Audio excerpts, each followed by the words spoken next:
Who here knows like everything about St. Anthony? Who here knows like 50% about St. Anthony? Who here knows that he's the patron saint of like lost things? Because that was me like a few minutes ago, or whenever I make this talk. And that's what I kind of feel like. A lot of us don't really know who St. Anthony is. We just kind of know patron saint of lost things. Pray to St. Anthony to help me find a parking spot. Whatever, right? Things like that. So, I was like, there's got to be more to St. Anthony than just that.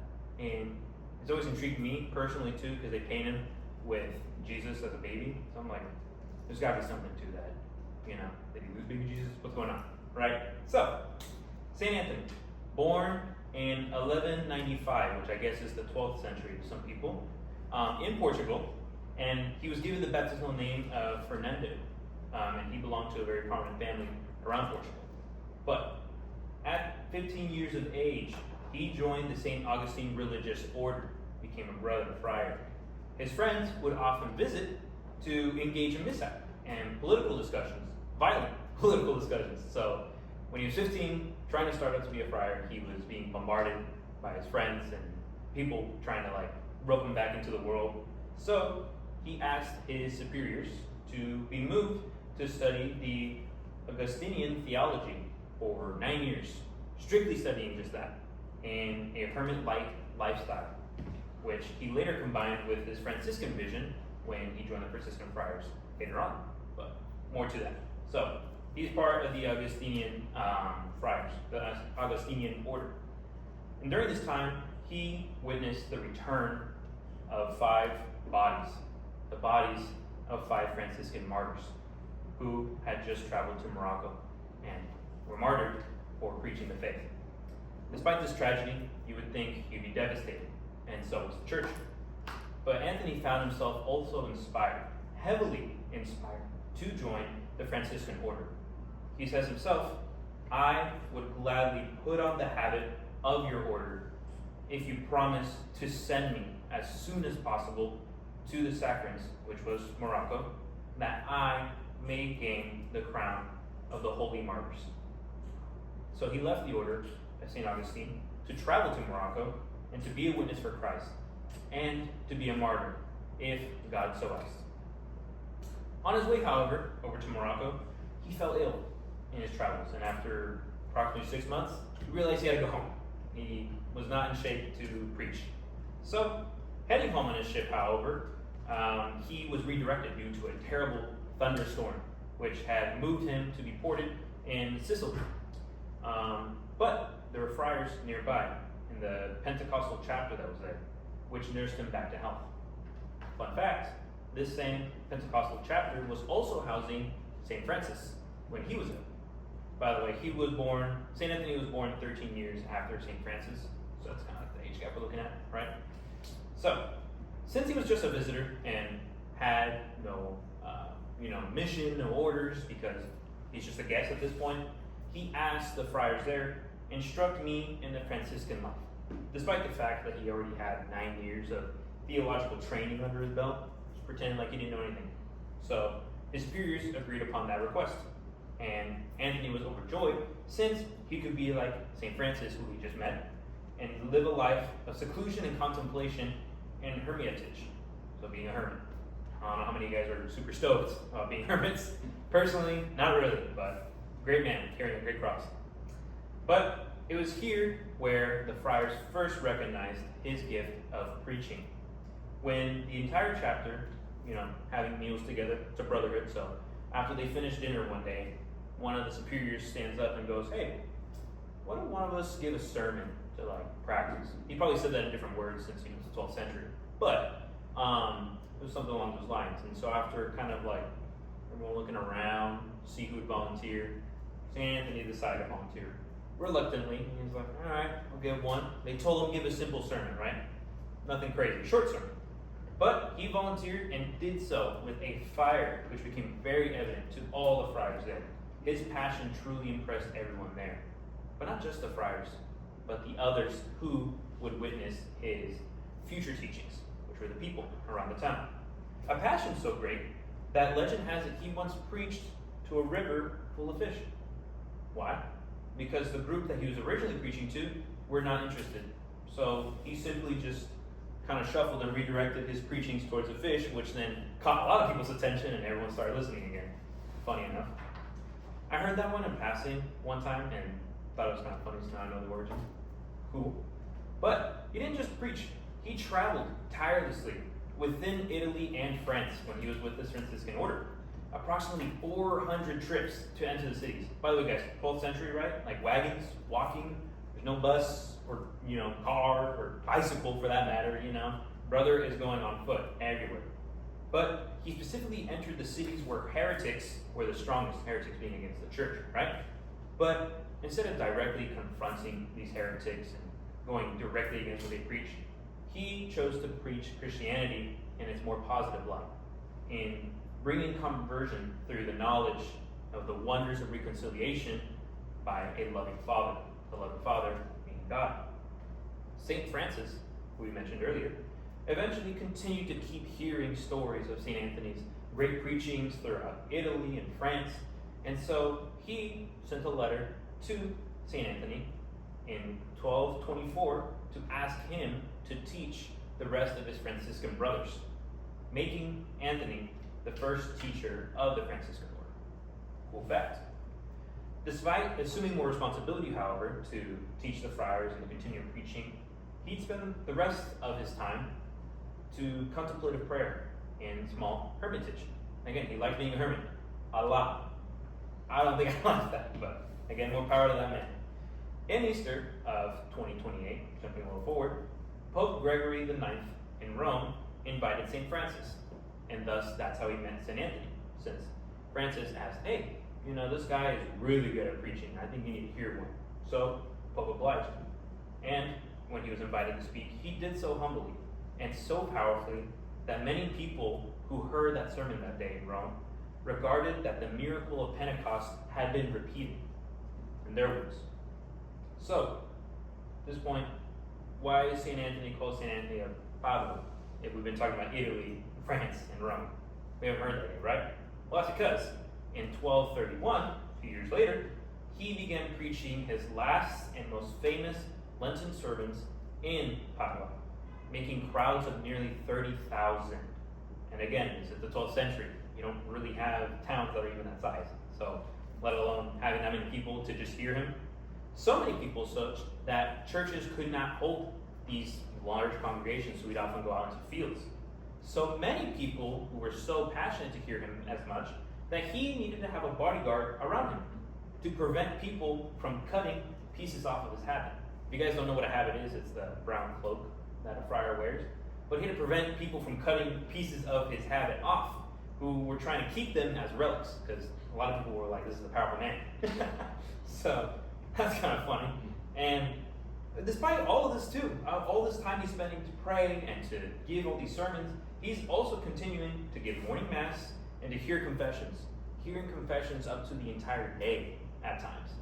And just speaking to some priests, it's already hard enough doing 3 hours, if that, so can't even imagine. As you can probably imagine though, this Lenten season exhausted him to a point that it brought him closer to death. It made him very ill, which he soon realized. So he retreated, recovering in a nearby town. However, he wanted to return to his beloved Padua before he died one more time. So he began a journey towards Padua. But he was too weak during this journey and had to stop at town before, in a town called Arcella, where he blessed Padua from a distance. In this town, however, he received his last sacraments, singing and praying with his fellow friars there. And one friar, noticing, asked St. Anthony what he was intensely staring at in the distance. It's a room. What could he be looking at? Which then St. Anthony responded, I see my Lord. And shortly died peacefully at age 36, having only been a Franciscan for 10 years. Very, very young. But almost immediately afterwards, his burial place became a place of extraordinary devotion and numerous miracles. Pope Gregory, being moved by the miracles happening here and people who would gather around, he declared him a saint, which by the following pope would be canonized as a saint. So, I'm sure you guys also know some of you know that he's not just the patron saint of lost things, he's also the patron saint of the poor, sailors, fishermen, priests, travelers, guardian of mail, of lost things. That's a lot. It's a whole umbrella there, you know? Most saints that you hear about are just the patron saint of like one or two things, right? Why does he have so many of these titles? Well, let's look into some of the other stories around his life. So, finder of lost items. This traces back to an important moment in his life when he lost his favorite book of Psalms. But, you think it's just a book, right? Whatever. But this is the 12th century. Again, let me remind you. The printing press hasn't been invented yet. Printing in general hasn't been invented yet. So, this was hand printed. Someone made this book of Psalms for him. Not just that, it also had many notes that he made for his future sermons, for his knowledge and his theology. So this was very important to him. And not just that, but many suspected that someone had stolen his book of Psalms. So, upon hearing all this, St. Anthony had began to pray that his beloved book may be returned. And shortly after praying, the novice who had stolen the book returned it to him and had asked him for his forgiveness, which St. Anthony so humbly gave his forgiveness to him. So that's why he's known as the finder of lost things. The guardian of mail, like letters and stuff. Why? Two possible stories for why he's that, but most likely just both. First lies in, since St. Anthony, like I kind of described in his story, he rarely rested, continuously praying, continuously giving sermons, continuously hearing confessions, right? He would grow very tired naturally, so he would often send letters to his superior to ask for a time of rest. One of these times, when the messenger came to receive St. Anthony's letter, there was no letter. He had lost it. He didn't know where it went. And St. Anthony just kind of chalked it up that, you know what? God is probably giving me a sign. I shouldn't rest yet. I have more work to be done.